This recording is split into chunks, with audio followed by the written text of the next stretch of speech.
wabarakatuh. Shalom, Om Swastiastu, Namo Buddhaya, salam kebajikan, salam sejahtera untuk kita semua. Yang terhormat, Bapak Ibu sekalian yang hadir pada hari ini, dan yang saya banggakan, siswa-siswi SD, SMP, dan SMA se-Kabupaten Manggarai Barat. Pertama-tama, marilah kita mengucapkan syukur kepada Tuhan Yang Maha Esa, karena atas berkat dan rahmat-Nya kita dapat berkumpul di tempat ini dalam keadaan sehat walafiat. Yang kedua, saya merasa bangga telah dipersilakan untuk menyampaikan pidato saya dengan tajuk Peran Generasi Muda dalam Menanggulangi Perubahan Iklim. Hadirin yang saya hormati, permasalahan ekologi yang kita hadapi sekarang adalah perubahan iklim. Ini menjadi tantangan terbesar kita dan tantangan dunia. Suhu meningkat, musim tak menentu, dan udara yang kotor menjadi dampak dan juga ancaman nyata yang sekarang kita hadapi. Hadirin yang saya hormati, masalah yang kita hadapi sekarang ini diakibatkan karena gas-gas yang berada di atmosfer kita. Hadirin yang saya hormati, bumi kita tersusun atas lapisan-lapisan pelindung, salah satunya lapisan atmosfer. Pada lapisan inilah bumi kita dilindungi dari radiasi sinar matahari. Pada lapisan ini terdapat gas-gas berbahaya seperti CO2, CH4, NO yang menjadi peran utama dalam terjadinya perubahan iklim.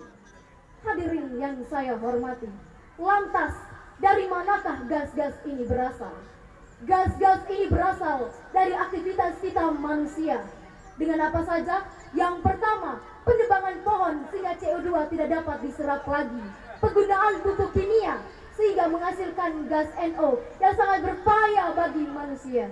Yang ketiga, penggalian fosil dan batu bara yang mengakibatkan penyumbang karbon terbesar. Gas-gas inilah yang merangkap sinar matahari yang menjadi peran utama terjadinya perubahan iklim.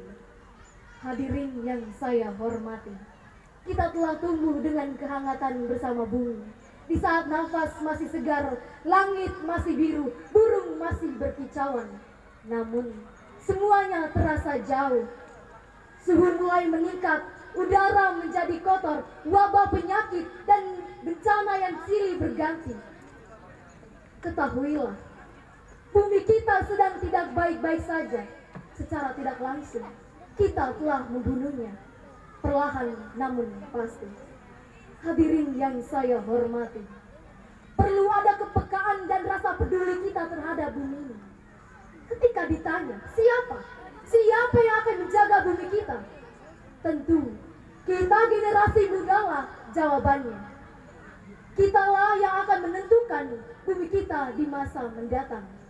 Jangan sampai anak cucu kita kelak hanya melihat hutan lewat gambar yang tertinggal, menikmati birunya langit, udara segar, dan indahnya pelangi hanya lewat cerita. Maka dari itu, mari kita bangun semangat kita, ubah cerita dan tulis akhir yang berbeda. Hadirin yang saya hormati, sebagai generasi muda, kita jangan hanya menjadi penonton di saat dampak yang kita hadapi sekarang, tetapi mari jadi agen perubahan. Ingat, setetes air hujan akan menjadi lautan. Lantas, apa yang harus kita lakukan sebagai pemuda? Hadirin yang saya hormati, pertama, mulai dalam diri kita sendiri. Ubah gaya hidup kita dengan tidak menggunakan kendaraan umum, mengurangi penggunaan barang sekali pakai, hemat listrik. Yang kedua, sebagai generasi yang hidup di era globalisasi, teknologi canggih, kita para pemuda dapat memanfaatkan media sosial seperti YouTube, Instagram, dan juga TikTok untuk mengampanyekan suara kita. Kita juga dapat membuat konten-konten kreatif seperti bahaya perubahan iklim.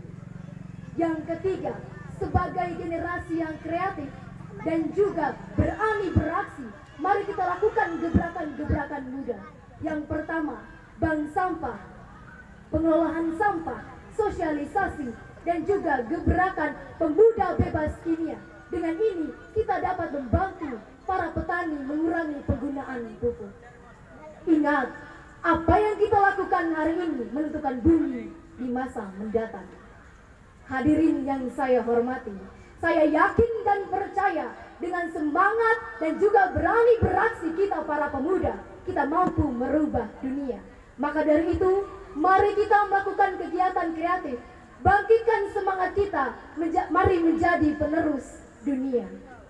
Seperti yang saya katakan, marilah kita melakukan dari hal-hal terkecil, seperti mengolah sampah, bank sampah, sosialisasi, dan kita memanfaatkan teknologi.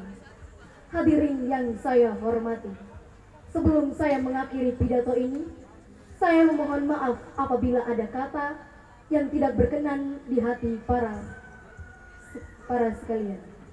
Atas perhatiannya, saya ucapkan terima kasih. Wassalamualaikum warahmatullahi wabarakatuh.